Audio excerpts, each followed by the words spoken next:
o más chica, depende a la cantidad de luz que ingresa. Este es algo bien interesante porque va a trabajar con la parte sensitiva. Para que se pueda mover el iris, se requiere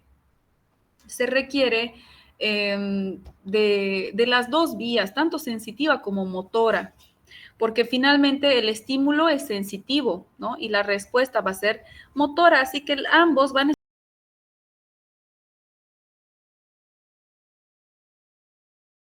en el iris. De esa manera vamos a ver que en la placa alar que tiene los dos colículos, va a tener colículo anterior y posterior. El anterior se va a hacer superior y el posterior se va a hacer inferior. Ahora les muestro para que no se compliquen.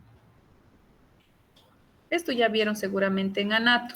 Los colículos anteriores llegan a ser los superiores y posteriores los inferiores. Estos núcleos a nivel del mesencéfalo, estos colículos nos van a dar, si hablamos de los anteriores, ya que vamos a continuar con el tema del iris. Este se va a encargar, es un centro de correlación y reflejos visuales. Los reflejos visuales son dos, pero acá vamos a hablar del fotomotor. En el fotomotor, sabemos que el reflejo fotomotor se activa cuando el ojo tiene, o más bien la pupila tiene un estímulo de luz, un estímulo luminoso. ¿Y qué pasa con la pupila cuando tenemos un estímulo luminoso? Cuando le llega luz a la pupila, ¿qué pasa con la pupila? ¿Se hace así o se hace más chiquita o más grande? Miosis o midriasis. Miosis, ¿no? Miosis, ¿no? Wesley, atento. El resto está durmiendo. Prendan cámaras. No prenden cámaras y ya se duermen. Miosis cuando la pupila se hace chiquitita por este estímulo luminoso. En este caso, ¿cómo es que pasa? El estímulo sensitivo es captado por la vía sensitiva. El núcleo de este reflejo se va a encontrar acá en el colículo superior, en los colículos superiores, porque son dos, tenemos dos ojos, así que van a encontrarse dos. Este se estimula y de esa manera va a activar al Edinger-Westphal, que es el motor. Así que este ya va a comandar el impulso nervioso necesario para mover el iris y el iris se contraiga y la pupila se haga pequeñita, se dé la miosis. Y la midriasis al revés, ¿no? No hay mucha luz ni nada y la midriasis se va a hacer, el iris le va a dar paso a que la pupila se haga mucho más grande para que capte la poca luz que existe en el medio. De esa manera, es el reflejo fotomotor va a integrar lo que es la parte sensitiva con el núcleo motor eferente visceral, el Edinger-Westphal. En cuanto a los colículos posteriores, los colículos posteriores van a ser estos, los inferiores, donde van a encontrarse los centros de los reflejos auditivos. El reflejo auditivo que podemos mencionar es este reflejo estapedial. El reflejo estapedial es un reflejo que se va a activar de manera involuntaria. Siempre que vean un reflejo, va a ser involuntario. El reflejo estapedial es cuando el estribo, acá estamos viendo la cadena de huesecillos, ¿no? Podemos ver el martillo, el yunque y el estribo. El estribo es desde acá hasta acá. Se va a comunicar ya con el oído interno para poder pasar las vibraciones sonoras y que se traduzca como sonido, ¿no? Pero lo que hace el estribo en el reflejo estapedial es activarse cuando hay un ruido muy fuerte, cuando hay un ruido que no me permita, más bien que me va a dañar al oído. El estribo de manera inteligente se contrae y no permite ese paso de las ondas sonoras tan fuertes. De esa manera nos protege nos protege el oído de estos sonidos tan fuertes. Si no, podría ser un desastre, ¿no? Podría haber trauma acústico. Entonces, ese es el reflejo estapedial. ¿Y dónde va a estar? ¿Dónde va a estar su centro? Acá, a nivel de los colículos, estos. Los inferiores son los posteriores. Estos. Así que ahí van a estar el reflejo estapedial. Eso en cuanto a los colículos del mesencéfalo. Subimos. Ya llegamos al prosencéfalo o cerebro anterior. No se olviden que el prosencéfalo tiene dos vesículas. Acá tenemos prosencéfalo, mesencéfalo, rombencéfalo. En rombencéfalo ya vimos mielencéfalo, metencéfalo, y en mesencéfalo acabamos de ver la formación de los colículos y de los núcleos motores que se van a encargar del movimiento ocular y pupila, ¿no? Prosencéfalo se va a dividir en dos vesículas, que son el diencéfalo y el telencéfalo, que es el último.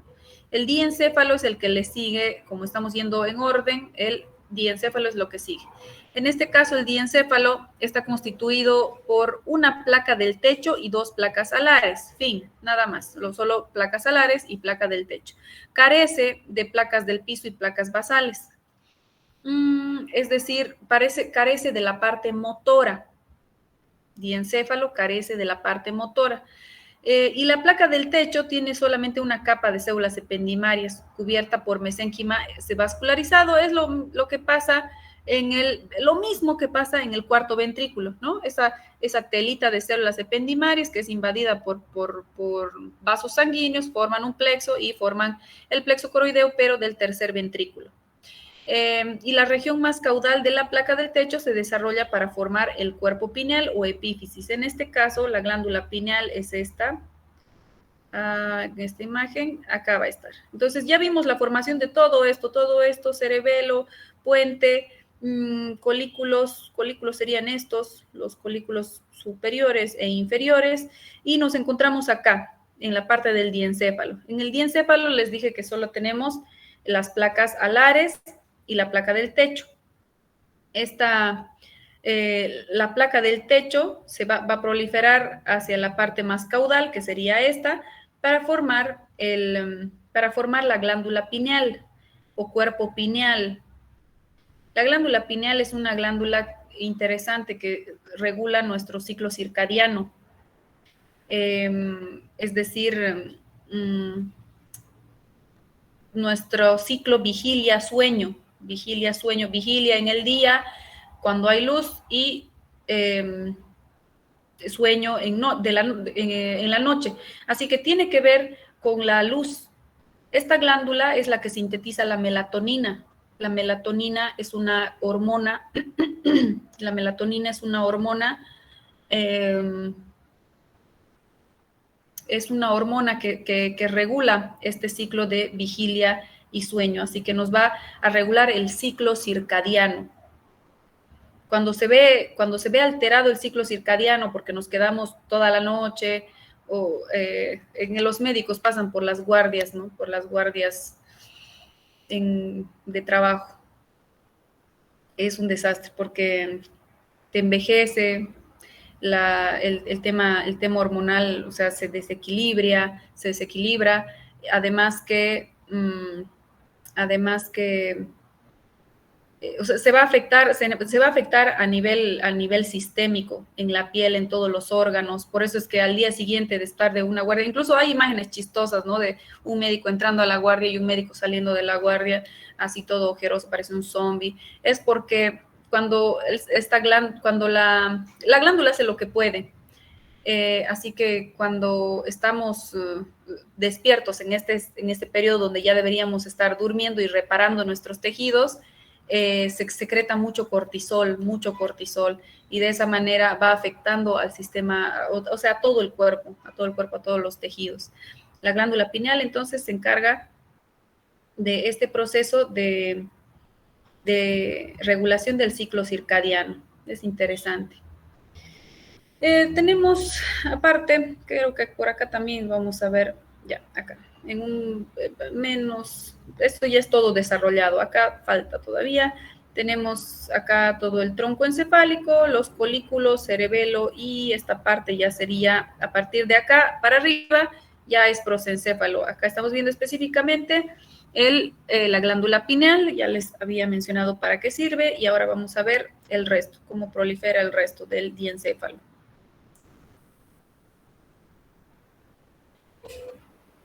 Las placas alares, que son las sensitivas, nos van a formar el tálamo y el hipotálamo. De las placas alares van a formar, se va a formar una hendidura, el surco hipotalámico, que vendría a ser este surco hipotalámico, y de esa manera se va a dividir esta placa alar, sería todo esto la placa alar, todo lo que estoy señalando. Se va a dividir en dos, gracias a este surco hipotalámico, en un tálamo y en un hipotálamo. El tálamo es el que está superior, y el hipotálamo el que está inferior. El hipotálamo se va a continuar y se va a comunicar con la glándula hipófisis. Estos se van a trabajar en conjunto al regular muchos de nuestros sistemas, de nuestros ejes endocrinos que van a regular, por ejemplo, la secreción de las hormonas tiroideas, la secreción de la hormona del crecimiento, la secreción de las hormonas que van a regular la ovulación, la menstruación. Entonces, los ejes endocrinos van a tener un centro organizador acá a nivel del hipotálamo y la hipófisis. Así que la hipófisis también se va a formar acá. ¿Qué más tenemos acá? El hipotálamo, que forma la porción inferior de la placa alar, se diferencia en varias regiones nucleares que regulan funciones viscerales, entre ellas el sueño, la digestión, la temperatura corporal y la conducta emocional. Toda esta zona van a ver mucho de lo que es sistema límbico, que es otro tema para hablar. Pero hipotálamo, entonces, comunicado por abajo con la hipófisis. Enseguida vamos a ver la hipófisis. El infundíbulo que dice acá es una partecita de la hipófisis. Y por arriba con el tálamo. Y justamente ahora vemos la formación de la hipófisis. La hipófisis va a tener dos orígenes completamente distintos. Va a ser a partir del estomodeo que es ectodermo superficial, y la otra parte neuroectodermo.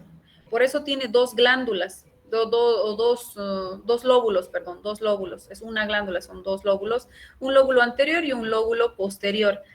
A ver, la parte que proviene del ectodermo superficial se va a llamar bolsa de Rathke. Es una evaginación ectodérmica del estomodeo. ¿Dónde está el estomodeo? El estomodeo, si no se acuerdan, es esto que nos va a formar la cavidad oral. Acá tenemos entonces la parte más cefálica del embrión, y esta partecita es lo que nos va a formar todo esto es lo que nos va a formar la cavidad oral. Acá ya se estarían formando los arcos faringios y qué sé yo, pero lo que vemos acá en color rojo es la bolsa de Rathke, que es como un divertículo que se va profundizando y se va metiendo ya a donde hay tejido nervioso. Se junta con el infundíbulo que acabamos de ver, el infundíbulo donde está ubicado. El infundíbulo es esta partecita de como prolongación del hipotálamo, que viene de las placas alares, del mesencéfalo, y de esa manera el infundíbulo va a formar la pars nerviosa, que es básicamente la neurohipófisis. Esta zona, este lóbulo constituido por tejido nervioso, por placa alar. Mientras que el lóbulo anterior es la adenohipófisis, que está constituida por tejido glandular de ectodermo superficial, ¿sí? Sería un tipo de tejido epitelial, básicamente. Por eso es que esta glándula tiene dos lóbulos bien diferenciados, y las funciones también van a ser diferentes. Las funciones de la adenohipófisis precisamente va a ser sintetizar hormonas, porque es glándula que va a sintetizar algo. mientras que la neurohipófisis también sintetiza, pero otras que no van a participar en esto de los ejes endocrinos, sino nos producen la oxitocina. A ver un ratito. Nos producen la oxitocina, acá está, y la hormona antidiurética. Todo eso el lóbulo posterior de la hipófisis, la oxitocina y la hormona antidiurética, antidiuresis, es decir, que nos aumenta la cantidad de agua en la sangre porque evita la diuresis, evita la micción. Esa es, así que desde acá pasa la sangre y va a irse a trabajar al riñón. La oxitocina es una hormona que participa en el movimiento uterino, en el músculo liso del útero, va a contraer. Así que la oxitocina es algo que trabaja activamente cuando se mueve, en qué proceso de la vida o en qué procesos se va a mover mucho el útero, el músculo del útero. Embarazo. ¿Carla? En el embarazo. Sí. En el embarazo, no, más bien al final del embarazo. En el parto. En el parto, porque tienen que contraer. Además, en el periodo de alumbramiento. En los dos, en todo el parto, en los 3 periodos del parto. Además, la oxitocina es una hormona que nosotros sintetizamos en el lóbulo posterior de la hipófisis. Pero aparte, en el parto, se pincha, se le administra oxitocina extra a la mujer para que esta contracción, para ayudar a la contracción, a pesar de que nosotros tenemos, se ayuda a la mujer para evitar, por ejemplo, un sangrado mayor en el parto. No solamente va a activar esta contracción a nivel del útero, también activa la contracción de las glándulas mamarias. También, entonces, va a estar aumentada en el periodo de lactancia. ¿Para qué? Para estimular esta secreción de leche. ¿Sí? Entonces, esa es la oxitocina. Así que la glándula, la neurohipófisis, la glándula posterior, va a tener que trabajar en el parto y también después en la lactancia. Crisela, adelante. Doctora, una consulta. Dice que las mujeres cuando le colocan la oxitocina, ¿no? Que es para aumentar la dilatación, ¿causan sufrimiento fetal? La oxitocina no es para acelerar la dilatación, es para acelerar las contracciones, o más bien para aumentar la frecuencia y la potencia de las contracciones del miometrio, del útero. Lo que se utiliza para aumentar la dilatación va a ser, por ejemplo, en el aborto. Se utiliza el misoprostol, que es otro. Han debido escuchar del misoprostol, las pastillas abortivas. Estas sí van a actuar a nivel del cuello, pero no del útero. ¿O te referías a otra cosa? No, es que hay algunas personas, hay algunas mujeres más que todo, que al momento ya de estar en labor de parto, no pueden dilatar. Y entonces, para que dilate más rápido, le colocan una hormona que hace que el bebé salga más rápido, pero causa lo que es sufrimiento fetal. El bebé sufre al momento de colocar la hormona. No siempre, Crisel, porque obviamente nosotros como profesionales de salud, no, lo último que queremos más bien es que sufra el feto, que haya un sufrimiento fetal, ¿no? Más bien aceleramos todo el proceso para que no exista sufrimiento fetal. Puede existir sufrimiento fetal cuando más bien estas contracciones uterinas sean irregulares, no sea un trabajo de parto prolongado y el bebé esté sufriendo para salir, o peor, además que cuando el bebé empieza a sufrir, ¿qué pasa? Se hace dentro, o sea, aparece con un líquido meconial, en vez de que se haga recién cuando sale. El meconio tiene que expulsarse después del nacimiento. Estos bebés, cuando sufren por estrés, se hacen dentro de la cavidad uterina y ahí viene el sufrimiento fetal. Pero la oxitocina en sí no está indicado en todos. y va a estar indicado en caso de que exista más bien un trabajo de parto laborioso, prolongado, para acelerar eso y el bebé no sufra. Más bien es al revés. Pero ¿en qué caso sí podría causar sufrimiento fetal? En una mujer que no se le deba poner, por ejemplo, en una mujer que haya tenido cesárea anterior, cesárea previa, antes de los 2 años, ya está embarazada, está en labor de parto y nosotros le ponemos oxitocina y ahí sí va a haber sufrimiento fetal. Porque ese músculo uterino, todas esas capas, no van a estar totalmente cicatrizadas. Y ahí sí podemos causar un sufrimiento fetal agudo. Bueno. Está bien, gracias, doctora. Aparte, ya, eso es en cuanto al lóbulo posterior, que es el que proviene del infundíbulo, ¿no? El infundíbulo, que es placa alar del mesencéfalo, del diencéfalo. En cuanto a la adenohipófisis, que es la parte anterior, se va a encargar de regular varios ejes endocrinos, les había mencionado algunos. Regula la secreción de las hormonas tiroideas, regula la secreción en la glándula suprarrenal por medio de la adenocorticotropina. La prolactina va a participar también en la producción, o más bien en el aumento de las glándulas mamarias y la producción de leche, así que en la lactancia. Va a participar la adenohipófisis en el crecimiento de nuestros huesos largos por medio de la secreción de la hormona de crecimiento o somatotropina. Y por último, con las hormonas, las gonadotropinas, que van a ir a actuar a nivel en la mujer, en los ovarios, y en el varón, en los testículos. Así que regulan muchos procesos biológicos que se dan a este nivel. En la mujer, por ejemplo, de los ovarios, van a regular que menstruación, ovulación, todo eso.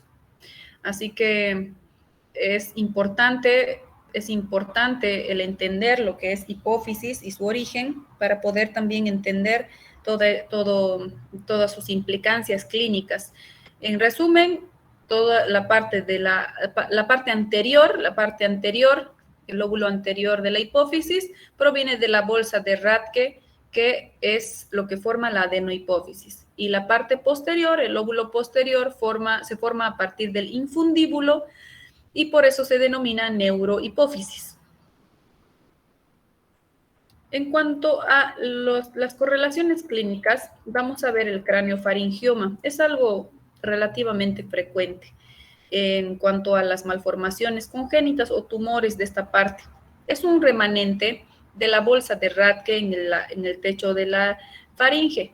Este craneofaringioma básicamente surge porque, ¿dónde tenemos acá? Esta bolsa de Rathke que viene del estomodeo, esta bolsita, no va a formar todo, no se va a ir a formar la adenohipófisis, sino va a quedar remanentes acá en el techo de la faringe, porque lo que estamos viendo acá, no se olviden que es cavidad oral, el estomodeo luego va a formar la cavidad oral, así que de acá es donde migra este tipo de, como divertículo, pero cuando excede su producción va a quedar un remanente y va a formar este craneofaringioma. El craneofaringioma puede no detectarse en un inicio y posteriormente crecer y darnos un verdadero tumor. Este tumor es, si bien no es maligno, puede ser muy problemático porque nos va a dar problemas de disfunción hipotalámica, el hipopituitarismo. La glándula hipófisis o pituitaria también se llama, ¿no? Se denomina. Entonces, el hipopituitarismo sería cuando van a bajar todas las hormonas que acabamos de ver. O sea que va a afectar a nivel sistémico, con una baja en hormonas tiroideas, baja en hormona de crecimiento, baja en ACTH, baja en FSH. O sea, va a estar afectado a nivel sistémico. No va a ser, puede que sea total o parcial, porque no sabemos si el craneofaringioma se formó de toda la bolsa de Rathke o solamente la mitad o un poco nada más, y el resto sí fue a formar verdaderamente la adenohipófisis. Así que en este caso puede ser parcial o puede ser total, depende, el grado de afectación va a ser variable. Y también su diagnóstico, si va a ser total, pues más rápido se puede diagnosticar porque los síntomas van a ser más graves. En los síntomas, entonces, vamos a tener la hemianopsia, cuando la hemianopsia creo que es, a ver un ratito. La hemianopsia bitemporal, lo normal es que nosotros veamos todo el campo visual, ¿no? Los dos campos visuales con nuestros dos ojitos. En la hemianopsia bitemporal se da este tipo de, o sea, se pierde la visualización, se ve oscuro, así como están viendo en la imagen, de toda la mitad de los campos laterales, de los campos visuales laterales, solamente puede ver al frente, pero toda esta parte se ve negro, o sea, no tienen una visión. ¿Por qué se da esto? Porque la ubicación del craniofaringioma va a ser a nivel del quiasma óptico. Justamente ¿dónde puedo mostrarles? Aquí. Justamente una parte, allá, acá más o menos se ve. Aquí está justo. La glándula pituitaria es esta, ¿no? La pituitaria o hipófisis. Y acá adelante está el quiasma óptico. El craniofaringioma se formaría a este nivel, comprimiendo el quiasma óptico.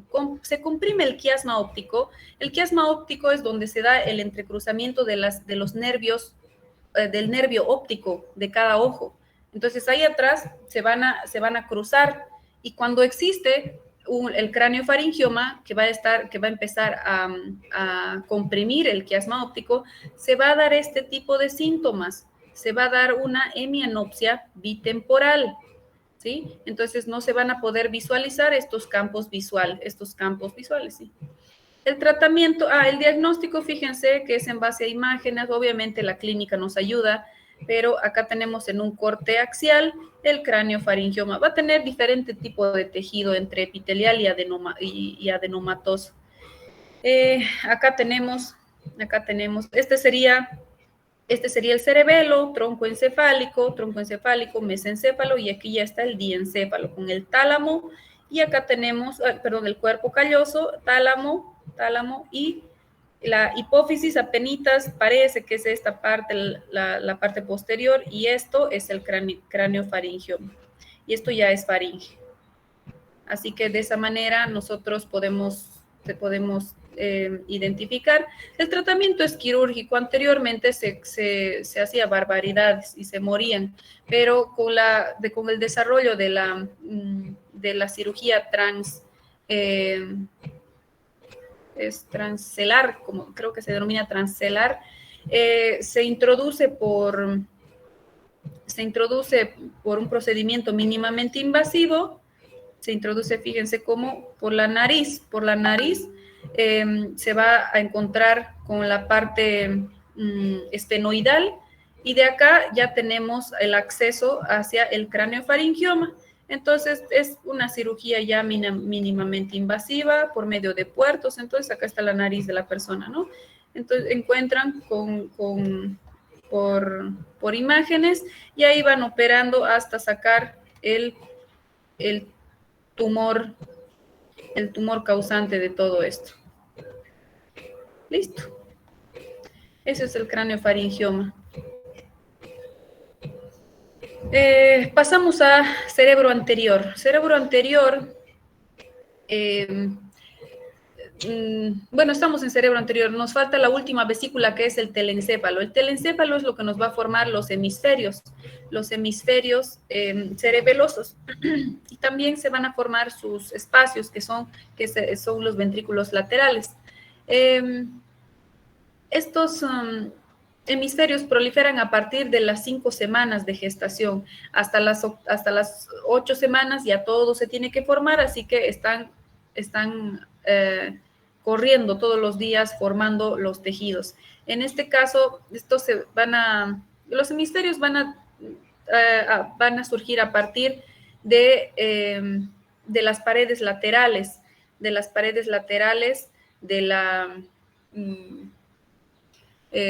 esta parte del tejido, formándonos así los lóbulos frontales, parietales, temporales y occipital.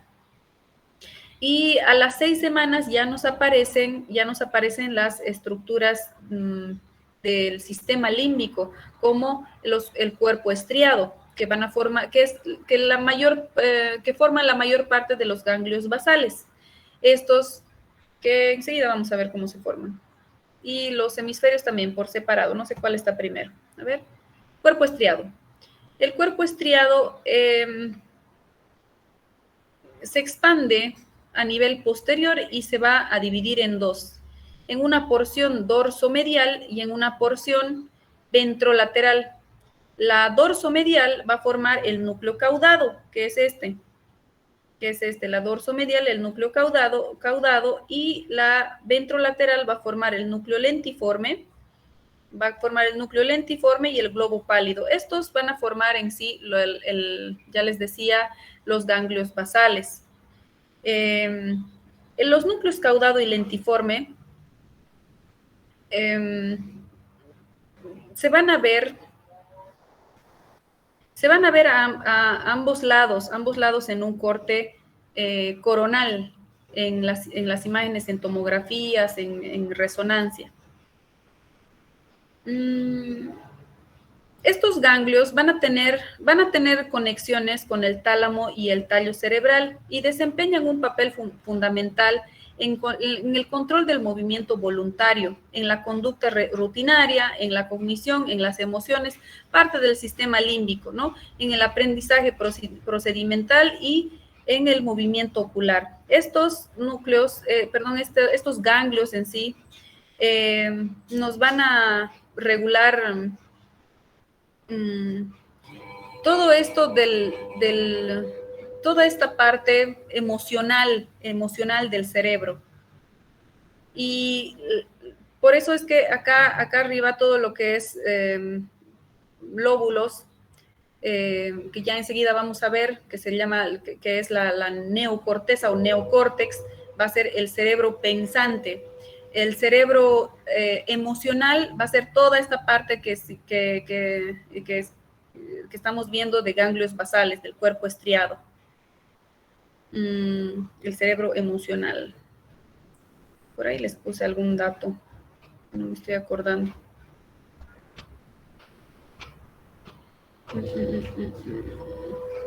Bueno, pasamos al hipocampo.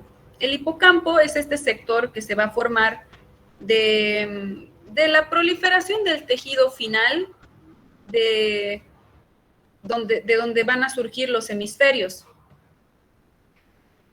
Perdí mis diapositivas, aquí están. Acá estamos viendo en un corte coronal, todo esto, lo de acá arriba va a formar los hemisferios cerebrales. Acá estaríamos viendo la parte como que de introducción hacia este espacio, hacia los ventrículos laterales. Estos serían los ventrículos laterales. Y acá se está formando el plexo coroideo, que va a estar presente en todos los ventrículos, ¿no? Entonces, el hipocampo surge de acá, es una estructura su nombre proviene del caballito de mar, algo así, pero básicamente es como un gusanito, o dos, más bien, porque es uno a cada lado. Y el hipocampo está relacionado con los procesos mentales relacionados con la memoria. La memoria está desarrollada acá. Es sumamente interesante ver fisiología de la memoria. Es algo... Acá les dejé un enlace para que puedan ver los tipos de memoria. Hay una página que me encanta que es de España. Se llama Psicología y Mente. Ahí les dejé el enlace. Apretan acá y les envía para que puedan leer.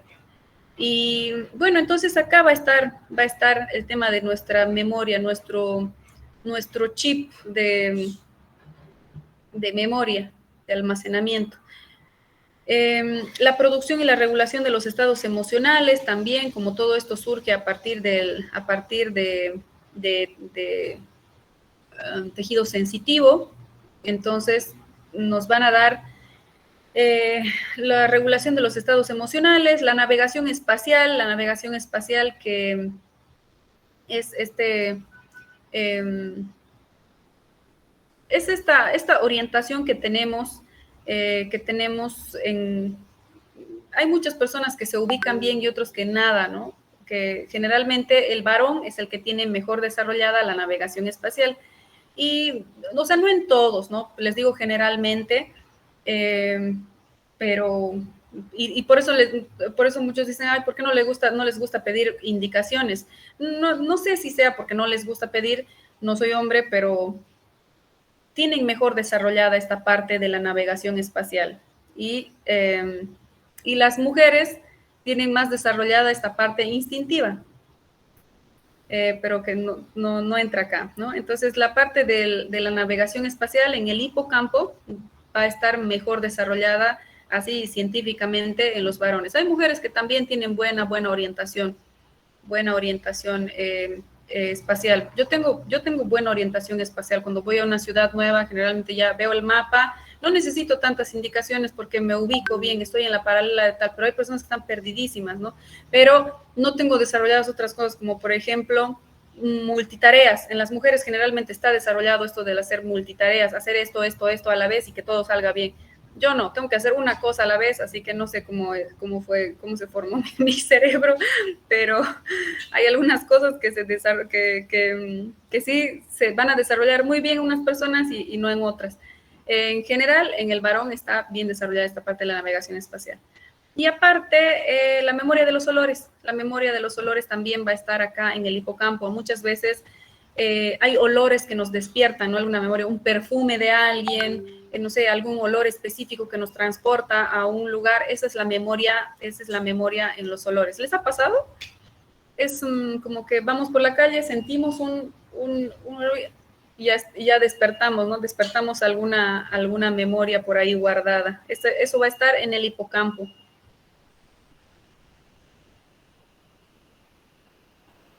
Están muy calladitos, ¿están entendiendo? ¿Sí? Sí, No, están muy doctora. calladitos, o me entienden todo o nada de nada. Creo que acá les puse una imagen para que explique cada cosa. Lo que vimos es acá tenemos el hipocampo, creo que acá no está el hipocampo, ¿sí? Ya, en una vista sagital, en un corte sagital, de esta manera vamos a ver como un gusanito el hipocampo. El hipocampo que acá está, ¿no? Está relacionado con donde va a estar guardada la memoria y la navegación. Esto todavía no vemos, pero es donde termina el hipocampo, termina en la amígdala, una a cada lado. Va a estar vinculado también con la memoria, así como el hipocampo, con las respuestas emocionales, las decisiones que tomamos y todo eso va a estar en nuestra amígdala, ahí se procesa. Así que tenemos que aprender a desarrollar nuestra amígdala. Todo esto se puede desarrollar. Acá está la hipófisis, que ya dijimos que es una glándula que se forma de dos tejidos. El hipotálamo que controla la temperatura del cuerpo, hambre, fatiga, sueño. Estos serían los cuerpos basales con sus núcleos, que acá no se ven bien. Estaría detrás del tálamo. Bueno, más bien el tálamo está detrás de este núcleo. Bueno, ahora sí creo que ya nos toca el corteza cerebral. En su libro van a encontrar que la corteza proviene a partir del palio, dice, ¿no? Y el palio tiene tres partes: la paleocorteza, la arqueocorteza o el arqueopalio y la neocorteza, que es el neopalio. Estos tres palios son conceptos que en la actualidad se consideran obsoletos, se consideran antiguos, porque el palio ahora con fines académicos se divide de esta manera, en un palio medial, un palio dorsal, palio lateral, subpalion y septum. Estamos viendo, sería en un corte coronal. coronal. Es decir, toda esta parte sería el hipocampo, lo que va a formar precisamente del palio medial, se va a formar el hipocampo, del dorsal la corteza, y así poco a poco. Esto, a ver, la paleocorteza lo que nos va a formar es el bulbo olfatorio. Así que es tejido que va a estar básicamente en el piso del cráneo. Este arqueopalio vendría a ser la parte más antigua, la primera parte que se forma en el desarrollo embrionario. Por eso se llama arqueopalio, ¿no? Porque es lo más viejo que se forma. Y forma lo que es toda la parte límbica que recientemente vimos. De esa manera se divide. Y la neocorteza es todo lo que se forma en la parte dorsal y lateral, los hemisferios cerebrales, que son la parte consciente o neocórtex también se llama.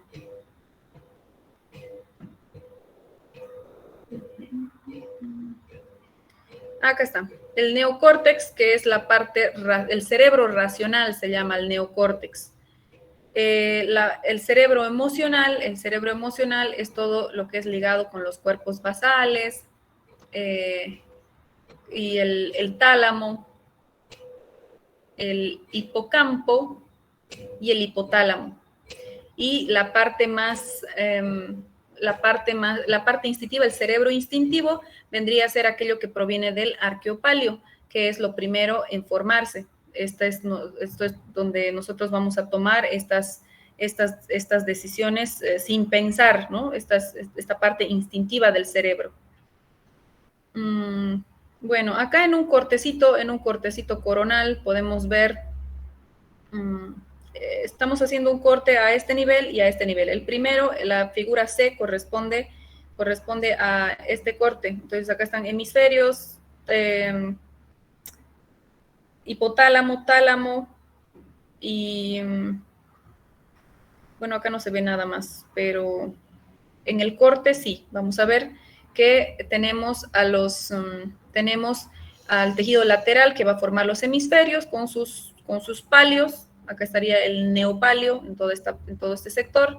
El palio ventral, el palio medial se llama, sí, medial, es el que va a formar el hipocampo, que ya vimos recientemente. Este plexo coroideo al inicio es como una telita nada más y luego va proliferando y se mete acá a este espacio que es el ventrículo lateral. Acá abajo, en este corte estaríamos viendo el cuerpo estriado que forma parte de los ganglios basales y por abajo acá a este nivel el hipotálamo que ya habíamos hablado, que se une junto con la hipófisis para poder trabajar en conjunto regulando los ejes endocrinos. Y más arriba, o sea, en un corte ya recto, en 90 grados, vamos a tener por la parte de arriba también lo que se va a formar los hemisferios cerebrales, partecita del cuerpo estriado. Acá, como está mucho más arriba, tenemos el tálamo e hipotálamo. El tálamo no lo teníamos acá porque se está haciendo un corte mucho más anterior.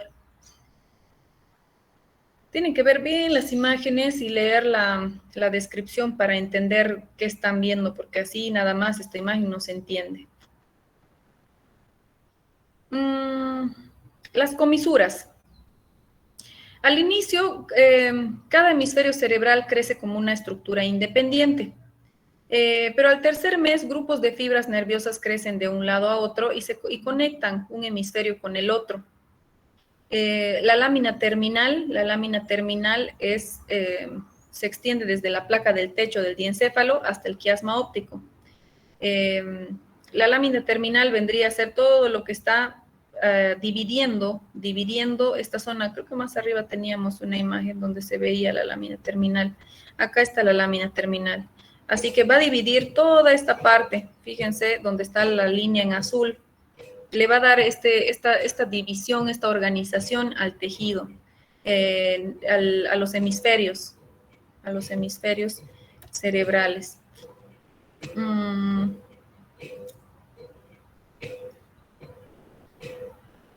Bueno, el primero de los haces cruzados corresponde a la comisura anterior, que va a ser esta.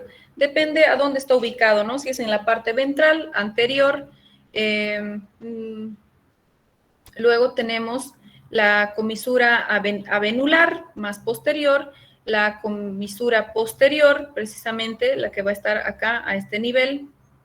Y el cuerpo calloso, que acá todavía no se formó, pero se va a formarse y también es parte de las comisuras. Ahora vemos entonces comisura por comisura. El cuerpo calloso.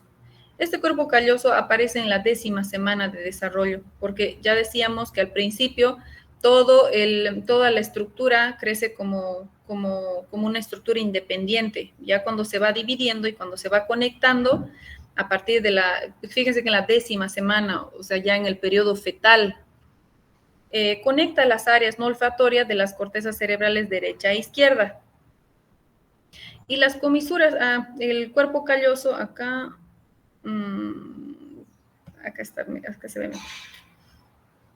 El cuerpo calloso se va a formar en la parte media, ¿no? En la parte media entre los hemisferios cerebrales. Las comisuras posterior y avenular se van a ubicar justo por debajo y en dirección rostral al tallo y a la glándula pineal. Encontramos la glándula pineal, no sé por qué, esta es quiasma óptica. Encontramos la glándula pineal y ahí vamos a encontrar la avenular inmediatamente superior y de la glándula pineal para abajo, la comisura posterior.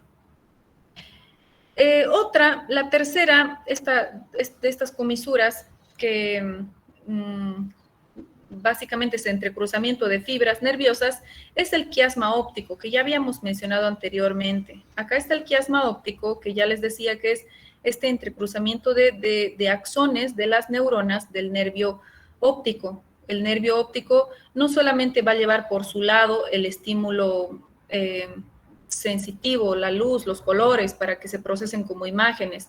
También van a recibir ramos del ojo de al lado. Por eso es que en los reflejos, los dos ojos se van a, más bien el ojo que no está siendo estimulado, también se activa. Hay un reflejo que se llama el reflejo consensual.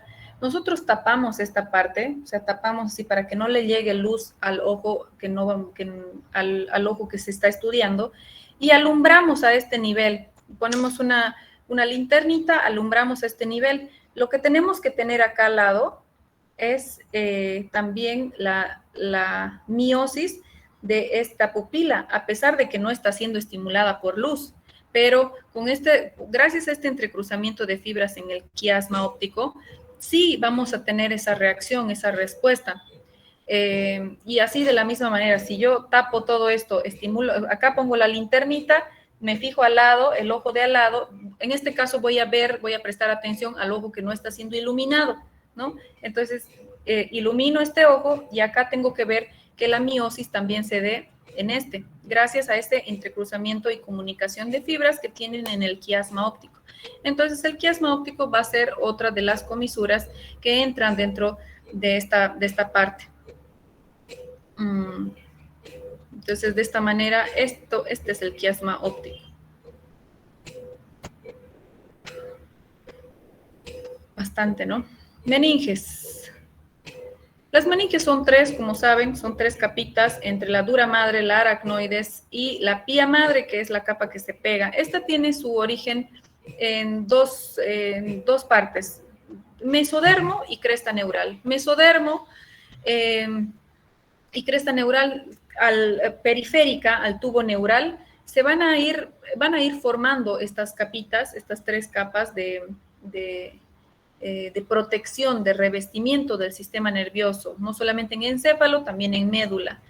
En un periodo fetal temprano primero les quería aclarar eso, que en el periodo embrionario no vamos a tener bien la formación de estas 3 capas. Inicia a la 5ª semana más o menos, pero se va a prolongar hasta incluso el periodo fetal. Bueno, entonces, primero se forma la dura madre, que es la capa más dura de las 3, la capa más externa, y posteriormente se forma la pía aracnoides. La pía aracnoides luego ya se divide porque la pía madre luego se va a adherir al tejido en el cerebro y en la médula. La pía madre, cuando nosotros hacemos una preparación histológica, la pía madre está pegada, así como el mesotelio, ¿se acuerdan de la pleura del pulmón? Cuando hacemos un corte está pegadita al pulmón. En este caso la pía madre también se va a ver pegada al tejido cerebral o a la médula, depende de dónde estemos viendo. Así que ahí se separan y van a tener un espacio entre medio, entre la pía madre y la aracnoides, formando el espacio subaracnoideo. El espacio subaracnoideo es muy importante en la parte clínica porque es ahí donde se realiza ya sea la punción lumbar que vimos la clase pasada o incluso la anestesia.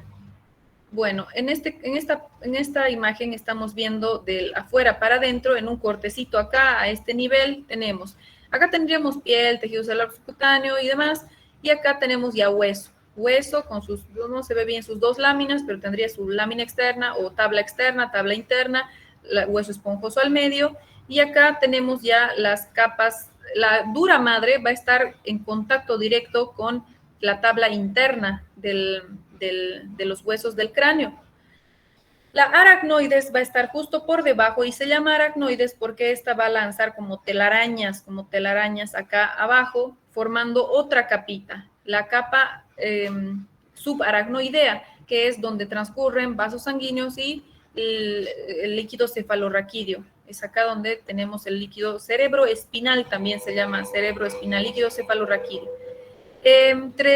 Y se va a unir, se va a pegar, sus telarañas pega a la pía madre, que sería esta capita delgada que ya está directamente en contacto con el cerebro en este caso. Es lo mismo en médula, solo que no va a tener, en vez de cerebro va a estar el cordón espinal, la médula espinal.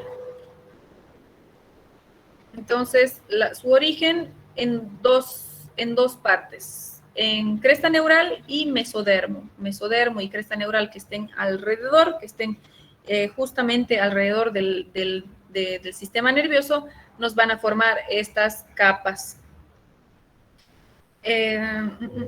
Algo más que me olvidaba acá.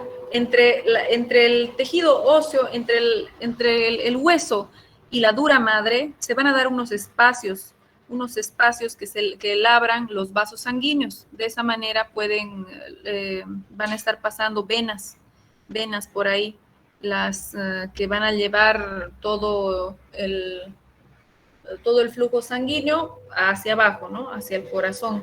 Pero ¿de dónde pasan acá? Y justamente son las que se rompen en traumas. Cuando tenemos un hematoma epidural, el hematoma epidural, ¿dónde estaría? Acá. El hematoma epidural se formaría por la ruptura de esos vasos sanguíneos que les digo, acá a este nivel.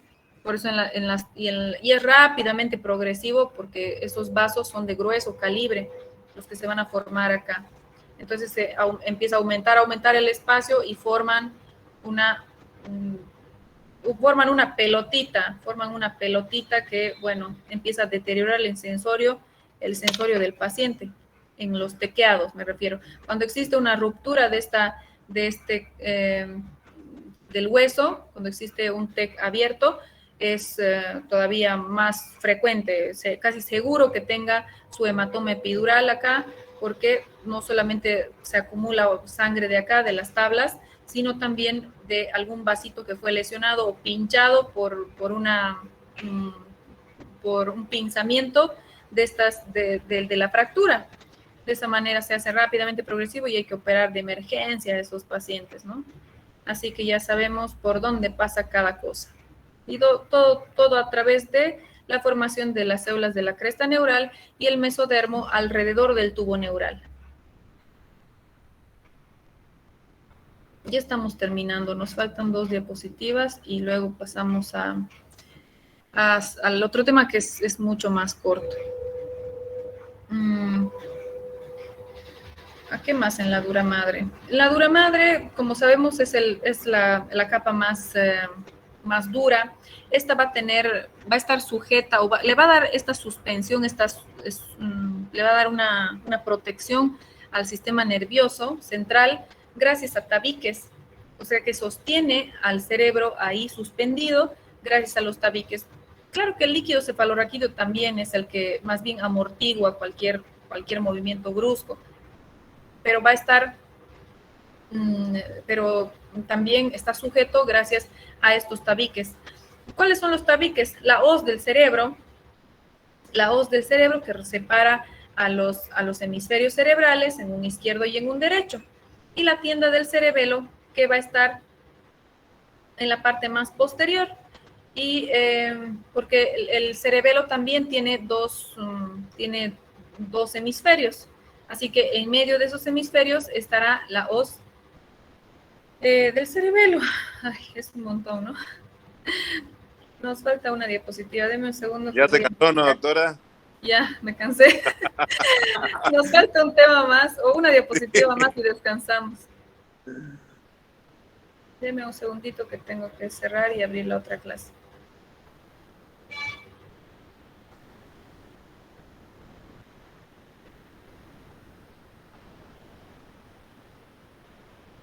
Doctora, no está dando para marcar asistencia, ¿no? Todavía, yo pensé que esta semana ya iba a dar, pero no. Bueno. Que yo tengo que marcar. Ya, ahora sí. Terminamos con las hoces, hoz del cerebro, hoz del cerebelo. Estas van a organizar a las, le van a dar un orden ahí adentro, ¿no? En los 2 hemisferios, cada uno en su sitio, y son básicamente parte de la dura madre. Acá está esto de que la dura madre delimita los senos venosos. Los senos venosos son los que les decía que se ocupan, que se van a estar a nivel de la tabla interna, entre la tabla interna y la dura madre. A este nivel van a estar estos vasos sanguíneos de grueso calibre que se ven afectados en caso de TEC. Y por último, el líquido cefalorraquídeo, que ya hablamos de esto, así que no es algo nuevo, que se excretan o se van a sintetizar a nivel de los ventrículos laterales, tercer ventrículo, cuarto ventrículo. Se van a sintetizar este ultrafiltrado estéril que va a circular por todo, tanto por el encéfalo como por el raquis. Este se produce alrededor de medio litro al día, así que se va renovando y renovando. Va a proteger y va a mantener suspendido al cerebro y a lo que está a la médula espinal. Así que tiene que mantenerse en una homeostasis entre secreción y absorción. Así que el acúmulo de líquido cefalorraquídeo nos dará hidrocefalia, ¿no? Que ya vimos anteriormente un caso clínico, pero no es el único tipo de hidrocefalia. Vamos a tener varios tipos de hidrocefalia, pero básicamente es el acúmulo de líquido cefalorraquídeo acá en los ventrículos. ¿Dónde se da la mayor... ¿Cuál es la causa más frecuente de la hidrocefalia? Generalmente se va a dar cuando se comprime, cuando se ve comprimida u obstruida directamente a nivel del acueducto de Silvio. ¿Dónde está el acueducto de Silvio? ¿Qué conecta? ¿Qué ventrículos conecta? Los ventrículos laterales con el tercer ventrículo. Silvio. Ese es el tercer ventrículo con el cuarto. Tercero con el cuarto, doctora. Ese es el más largo y ese es el que más se afecta precisamente por su forma. Acá estamos viendo tercer ventrículo, estos son los ventrículos laterales y este es el cuarto. si sacamos este cuerno posterior o el cuerno inferior de los laterales, vamos a ver todo el acueducto de Silvio. Es el más largo y precisamente es el que más se afecta. A este nivel muchas veces se atascan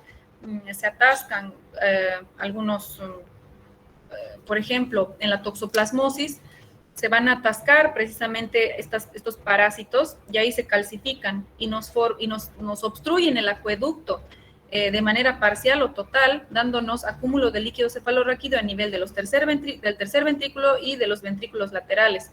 Y empieza la superhidrocefalia que se ve, ya en la ecografía se puede ver antes del nacimiento, ¿no? Entonces, en ese caso, no se puede, hasta ahora no tenemos la ciencia como para realizar una cirugía in útero que permita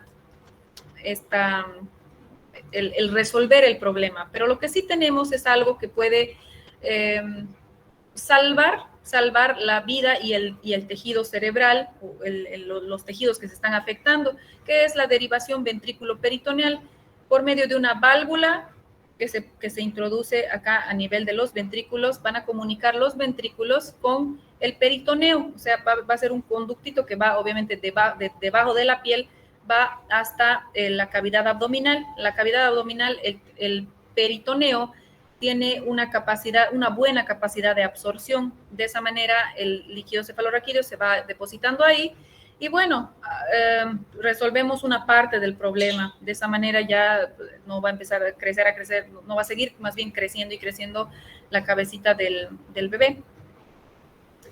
Así que hasta ver una solución definitiva a la causa de esa hidrocefalia, tenemos la válvula de derivación ventrículo-peritoneal. Eso es todo en este tema. Qué pesado. Ahí les dejé una frase que no vamos a ahondar más. Siempre les dejo sus frasecitas motivacionales. Cuando dices no puedo, tu cerebro se detiene. Cuando dices ¿cómo lo hago?, tu cerebro comienza a trabajar. Todas las estructuras que vimos hasta ahora se pueden desarrollar. Se puede desarrollar, así que para eso estudiamos, para eso son sus exámenes, para eso tenemos que desarrollar no solamente la parte cognitiva, ¿no?, sino también la parte emocional, la parte social, la parte financiera, todo tenemos que desarrollar. Todo esto está acá. Así que en esos tres cerebros, racional, emocional e instintivo, los tres tenemos que desarrollar. El instintivo ya lo tenemos, ¿no?, sino las otras dos tenemos que desarrollar. Acá quedamos, volvemos en unos 15, pero no.